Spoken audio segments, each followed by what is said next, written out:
Rap About It, with Mal Adams. Today's special guest is Julian Ryall, freelance journalist, covering Japan and Asia. On this episode, Mal and Julian will discuss stories related to President Joe Biden's recent trip to Japan. We invite you to support our Cybercast by subscribing to our channel to be notified of upcoming episodes, liking this presentation, sharing us with your friends, and commenting below, if you so desire. You'll be glad you did. Thank you. And now your host, Mal Adams.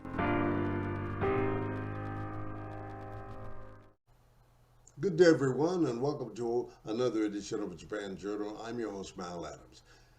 Reporter Julian Ryall never expected to still be in Japan 30 years after he first arrived, but he quickly realized its advantages over his native London. He lives in Yokohama with his wife and children, and he is a journalist who writes for various publications around the world.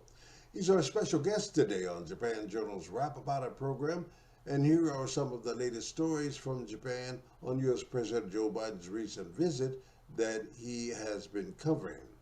Number one, U.S. and Japan will stand firmly against Taiwan takeover, according to what Joe Biden said in his last press conference here in Japan the other day. Stability on the Taiwan Strait was among the regional topics discussed by Biden and Japan Prime Minister Fumio Kishida during their bilateral talks in Tokyo. Also, Japanese are calling for a stronger stance on Chinese intrusions, according to a foreign ministry survey. The survey found that nearly two-thirds of the respondents wanted Tokyo to talk tough on territorial issues, while some 57% urged China to respect human rights, freedom, democracy, and the rule of law. Here now is my interview with Julian Ryall on this and other topics making news in Japan this past week. Take a look. Good day, everyone, and welcome to yet another edition of Japan Journal. I'm your host, Mal Adams here, coming to you live from beautiful downtown Kagawa City in the Media Arts Lab in the western section of Shizuoka Prefecture here in Japan. And this is an episode of Rap About It with Mal Adams here. And today I have a very special guest to share with you. He is a fellow journalist and someone whose name I'm familiar with, but this is our first conversation. Say hi to Julian Ryall. Now, I've screwed the name up again, haven't I? Okay. I get that a lot. It rhymes with vile. Ryall. Julian Ryall, ladies and gentlemen. And feel free to look him up, Google him. He's quite a prolific journalist. He makes me envious because I used to be that busy. But now I'm chilling like a villain doing a weekly 30-minute or 1-hour show here with various people of interest. And I'm happy to have you on the show. Julian, thank you very much for joining. Nice to be here. Thank you very much. Thanks for giving us your time here. Got a lot of topics.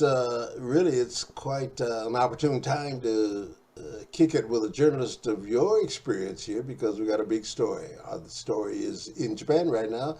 The president is in Japan as we speak, right? There's a lot going on.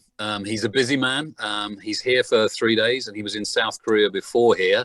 So, yeah, he's got a lot to get through, and it's a pretty busy part of the world for him right now, I think.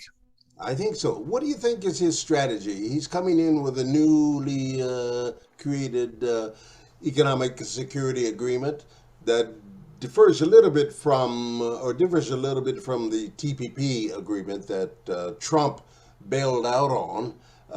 What do you know of what he's proposing, and what do you know of how it's being received by the Kishida government? Everyone that I've been talking to, analysts, politicians, it's a twin track thing. It's security, and that is the primary reason he's here. And of course, the ongoing economic relationship. Everyone in the administration, and of course here in Japan, and I think in South Korea as well, everyone's a little bit nervy around the Chinese. Also, obviously, the North Koreans are extremely unpredictable and nuclear armed. And they tend to play up on a fairly regular basis. And of course, we can't forget the Russia's in this part of the world as well. It might be they're far east, but they're still here and have a military presence. So, you know, there's a lot of balls in the air that Biden and Kishida have got to keep juggling at the moment. Clearly, priority number one is security. But that ties in, obviously, very closely with economic security as well. So I think that Biden and Mr. Kishida, as well as talking about ensuring the future of Taiwan, peace and security in the Taiwan Strait, a free and open Indo-Pacific, and all those things that they've talked about for a long time. They are obviously trying to keep the alliance or these allies together, also in the economic realm. And TPP went by the wayside back in 2017 when Mr. Trump pulled out. But Japan has worked very, very hard to keep it alive. They went with the what they call the CPA-TPP, which was the comprehensive and progressive agreement for the Trans-Pacific Partnership. Am I to understand that this is a creation of the Japanese government? It was a continuation of TPP without the US, and they worked on, they tweaked certain areas, and the 11 countries that were in the TPP originally, they all signed up to this subsequent version. And now Washington has come with this alternative pact, the IPEF, the Indo-Pacific Economic Framework. Japan wasn't too enthused with the idea at the beginning. They were rather hoping that Washington would sign back up to this new advanced TPP. But what do you make of that nuance? Is this Biden trying to flex his authority as the leader of the Asian segment here? What? Possibly. I think the bigger problem was that he would find it very hard to get the US Senate to agree to something that Trump had pulled out of in 2017. It would be a very hard sell, and he's already got a lot on his plate domestically. And it would just use up too much political capital at home, and he would rather fight other fires with that. So I think he's gone for this watered down version of an alliance that would sort of bring together a number of Pacific states. But at the same time, Mr. Kishida has made it quite clear. He was speaking today in the press conference after their meeting. He's quite clear that he does want America to come back in on the enhanced TPP. But for the meantime, Japan will sign up for this IPEF and adhere to its regulations in the hope that it can bring these countries together even more closely, just be a second string to the bow, if you like. So it's interesting that Japan will sign on to the Biden proposal. That they will, and I was talking to that's news of today, huh? Yeah, and I was talking to politicians 10 days ago, right-wing conservative politicians, and they were dead set against it. Dead set.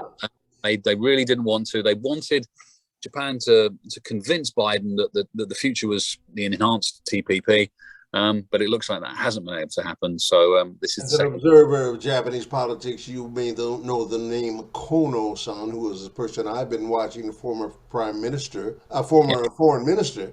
Yeah. In English and very knowledgeable about Western nuances and stuff. I kind of like him. It's none of my business, but he is one who outspokenly denounced this new arrangement by the United States. If we can use the Japanese word, mendokusai. It's just a hassle for them to have to rewrite, join something that other nations in the Asia Pacific are already signatories to. What's your take on that? He was one of the biggest, most outspoken. I think the former defense minister was in there as well. Yes, sir. All ministers in a previous administration under Mr. Abe. It was quite clear that they did not like this plan at all. But they signed on. Kishida signed on. I think he was somewhat strong-armed into it. I think he would rather have kept aloof. Maybe the quid pro quo will be that down the line, it's possible that the US will at least look into rejoining the enhanced TPP. Whether they actually will or not is secondary. But I think it's very important for both Tokyo and Washington to show a united front, to try and get many countries on board, whether it's in a security sense or in this case in an economic sense. But I was talking to some conservatives today, and their biggest disappointment was that Taipei and the Taiwanese government hasn't been invited to join. Well, clearly. So is that a kowtowing to China because they absolutely big time. I mean, they don't want to. Or does Taiwan not actually? It's China off, in other words, but dallying with Taiwan, And I think the U.S. government administration is also very keen about not doing that as well, because it could infringe upon whatever economic proposals that might exist in this new plan. In fact, China is still Japan's #1 trading partner, are they not?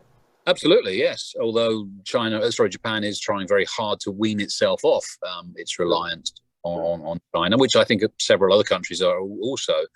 Some of the things that Mr. Biden said today here in Tokyo, particularly on the security issues on Taiwan, that the US would fight on Taiwan's side, if China tried to invade.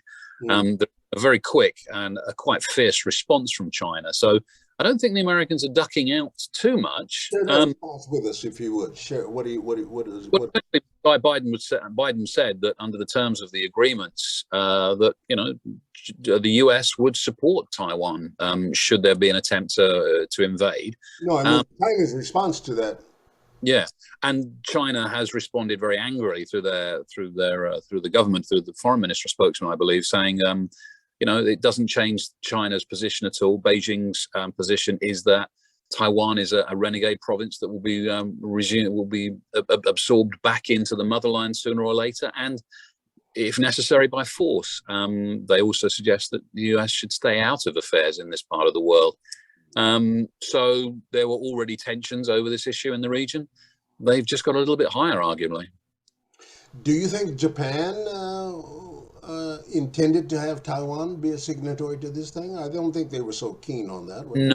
No, I think it might have caused problems, but certain elements within, the right wing of politics here were.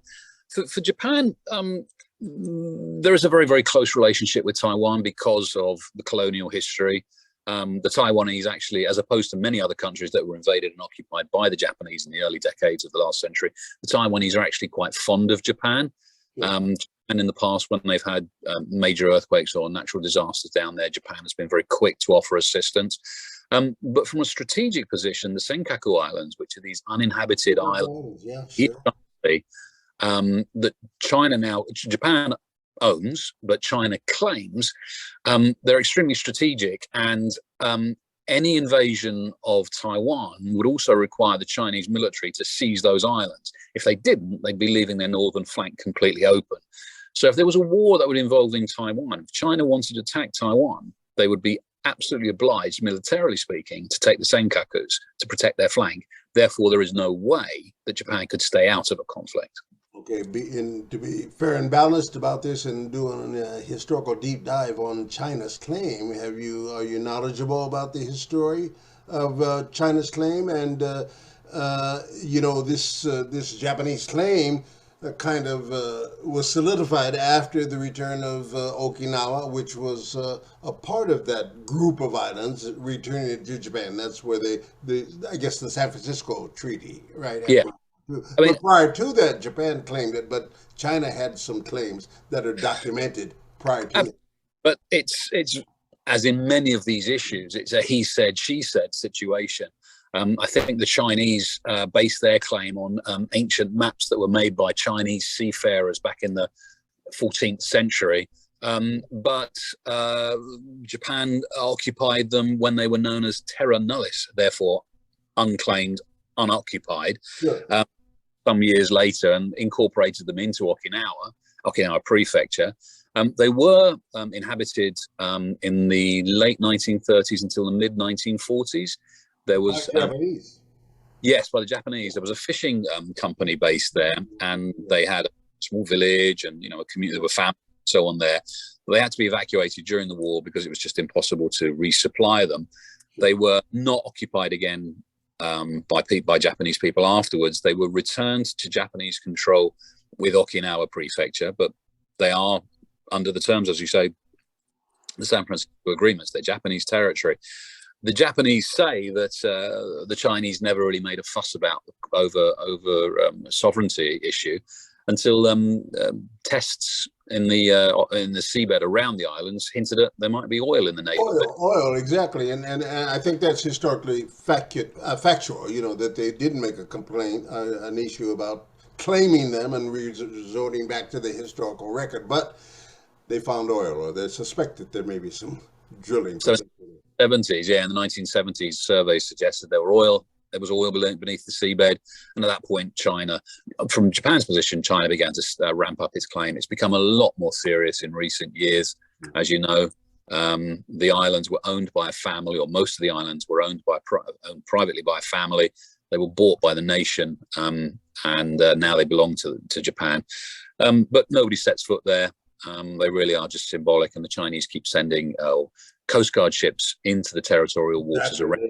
They're playing a significant role in this military strategy, you know. And to the point, how would you describe what the buildup could be recognized as buildup? Japan is now, for the first time, doing a contract with London, your country, right? Yeah. They jet fighter. My take on this is, I mean, I live in Japan. I'm certainly more influenced by what I see and read here, is that if there was no territorial claims, if everyone in the region was getting on, there would be no need for Japan to build more warships and buy new fighter aircraft.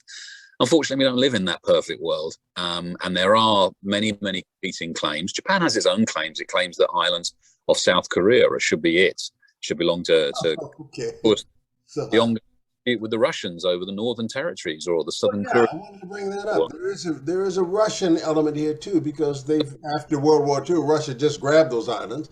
Exactly. They were occupied by Japanese, and now because of Japan's association with the NATO. Economic pressures on Russia. Russia threatened to say, okay, your people who have graveyards here will not be able to come over. The visa status will be changed. And so that kind of irks Japan incredibly, doesn't it? Yeah. You know, so these are quite powerful cards that each side has to play. And yeah, I don't see it being resolved in any way, any of these territorial disputes, but particularly the Senkakus. Again, you talk to military analysts or experts, and they say the one thing that they worry about is the Senkakus, because a relatively minor incident there could very quickly snowball into something far more serious. And neither side would back down, and you'd have rampant nationalism jump in, and neither government could back down. And it has been argued that perhaps that's what one side wants to happen. Which side, though? Depends where you come from, but I would suggest that the Chinese are more powerful militarily and would find it easier to land on and occupy those islands, and Japan would have, or whichever country was not occupying them, would have quite a difficult task in removing anyone that was sort of occupying those islands. That's manifested by the Japanese investment in upgraded F-15 fighters, to be specific. Also, new hardware there. The new plane made in the UK for the first time. Japan is so so they're trying to reinforce themselves in preparation for such a thing. Yeah, there is a lot in hardware. You know, there's submarines being launched on a fairly regular basis. Sure. They've got a new class of warship that they're introducing. And they are stationing missiles on a lot of the southern Okinawan islands, which run up quite close to the Taiwanese coast. So these anti-shipping missiles, these are anti-aircraft missiles. So yeah, they are putting a lot of effort into militarizing that area. So the age-old problem with Okinawa, yes, as all of this creeping build-up maybe going on, the reinforcement of weaponry and stuff.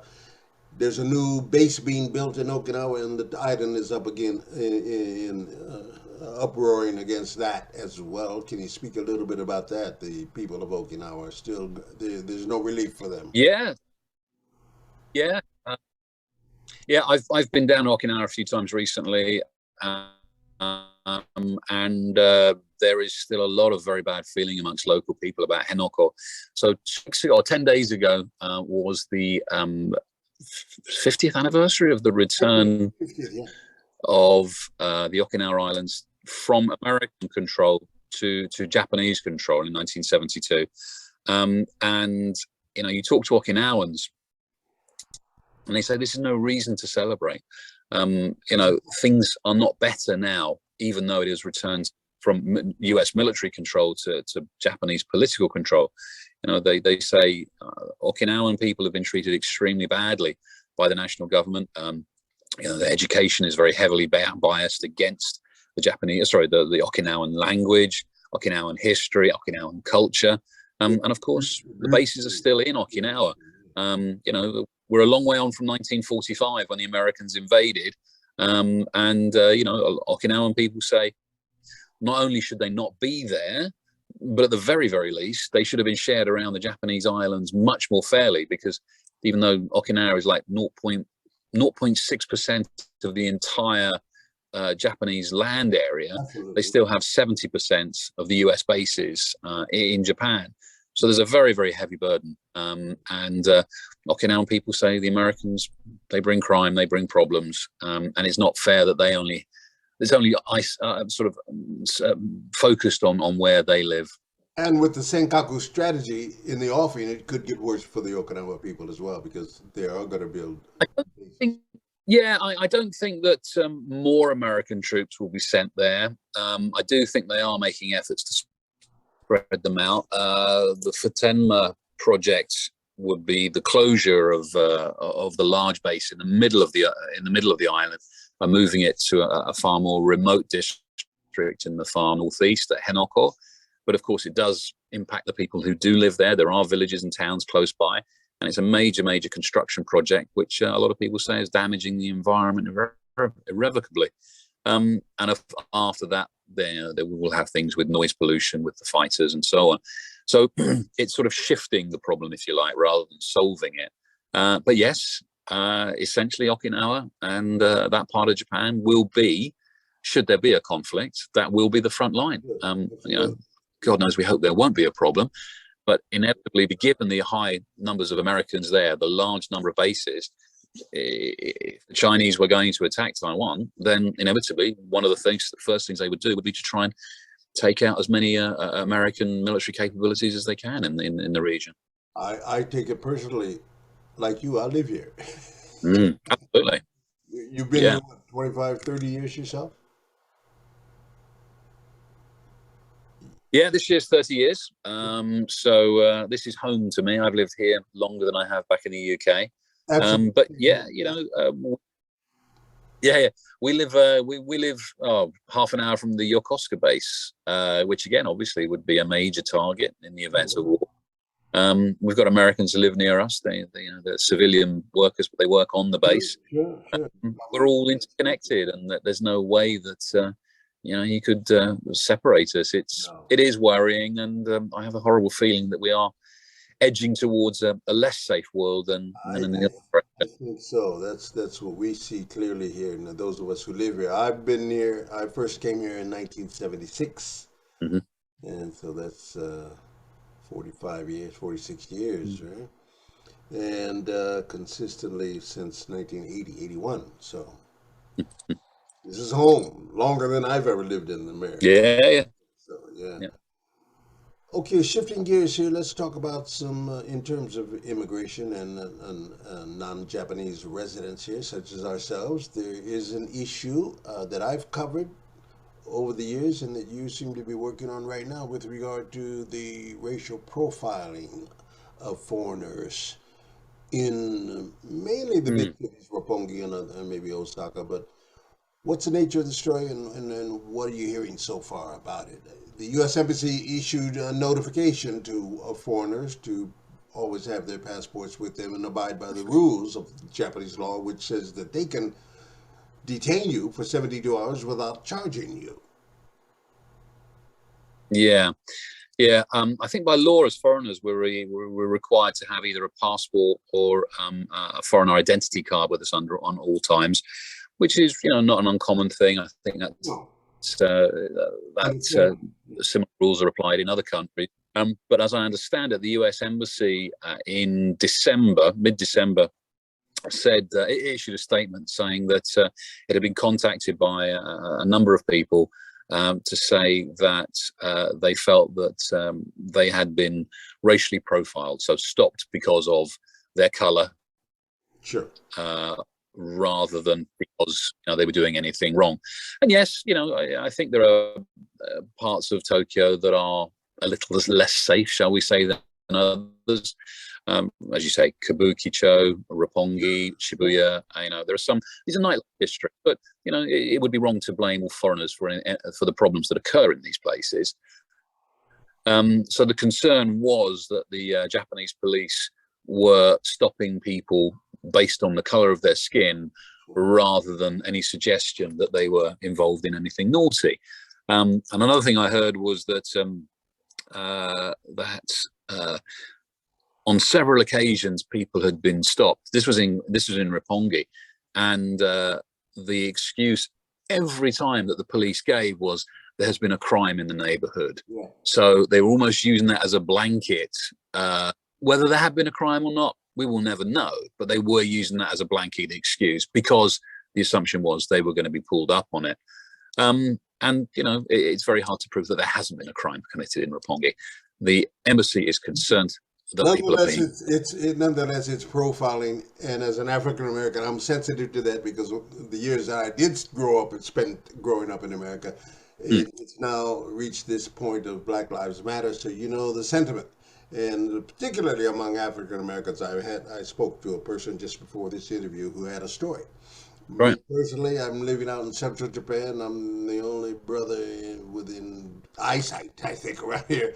But I'm also well known in the community, and so I've never had a problem, except for one time some young officers approached me, and we were engaging in Japanese, and it was quite nice. And they thought maybe, okay.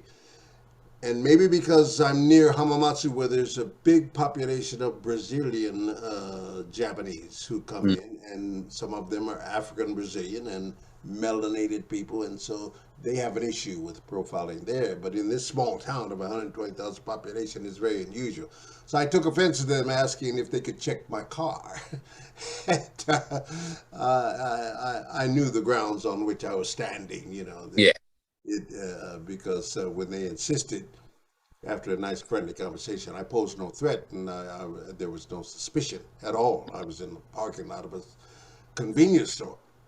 And so when they pursued, then I said, hold on one second. I called the captain of the police department. I said, would you mind coming down here and quell this little dispute I'm having with some of your rookie cops who want to check my car? And I'm sorry, Mel.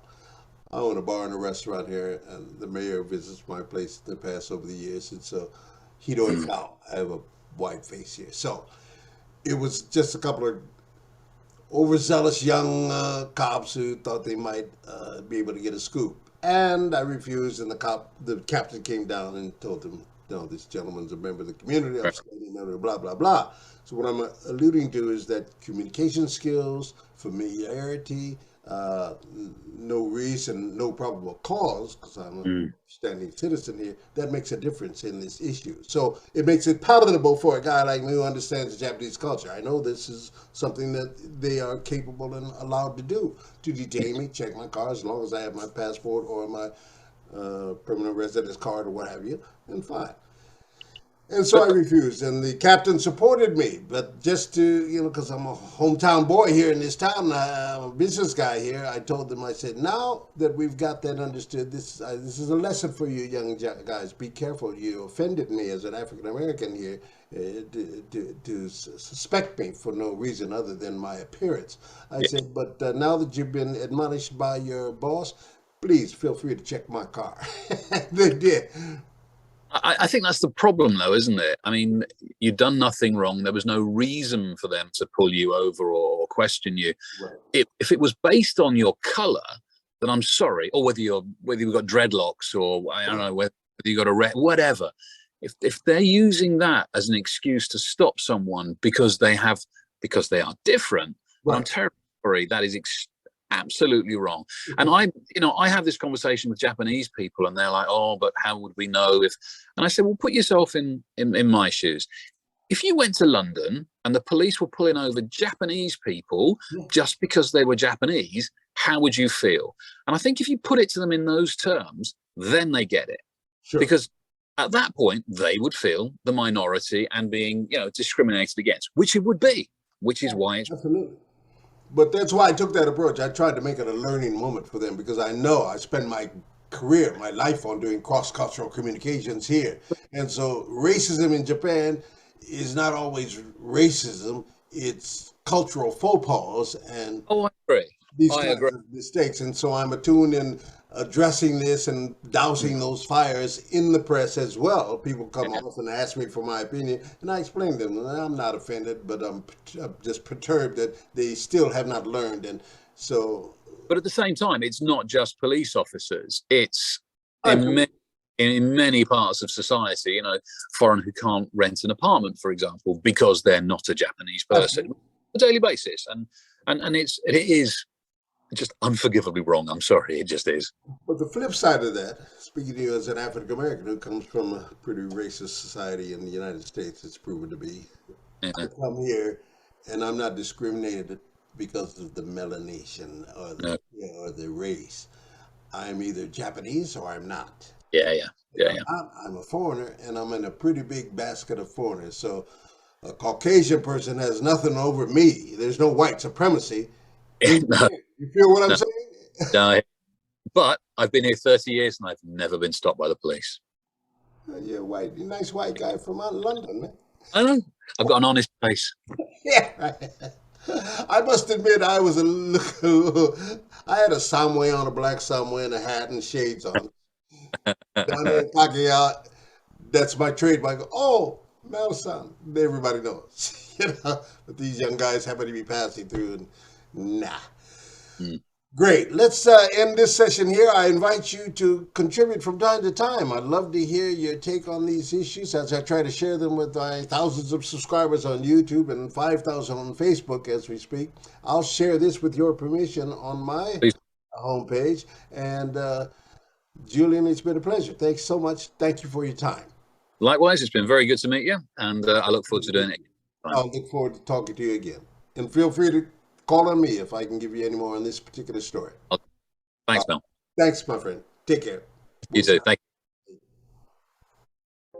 You're watching Japan Journal, the internet's #1 weekly English language online cybercast from Japan. Japan Journal with Mal Adams. This edition of Japan Journal features an episode of our new and improved series, Rap About It.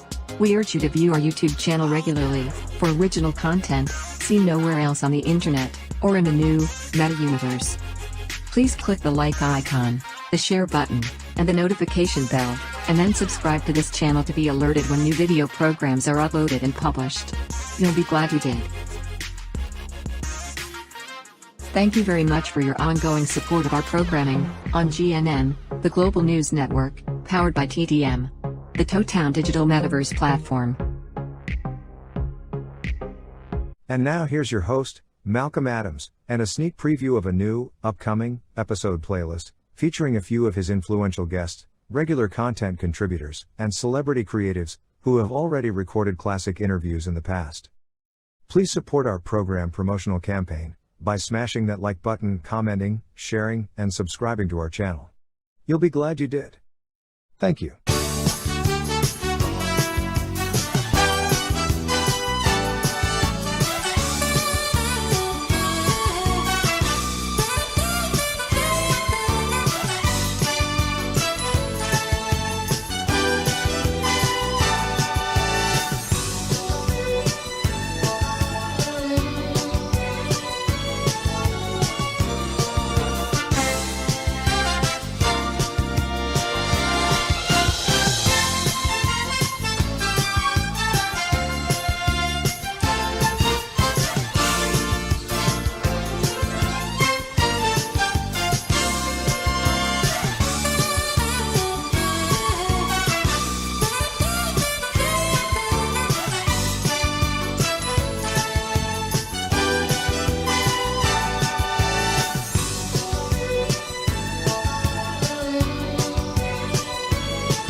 Thank you for watching and for your ongoing support.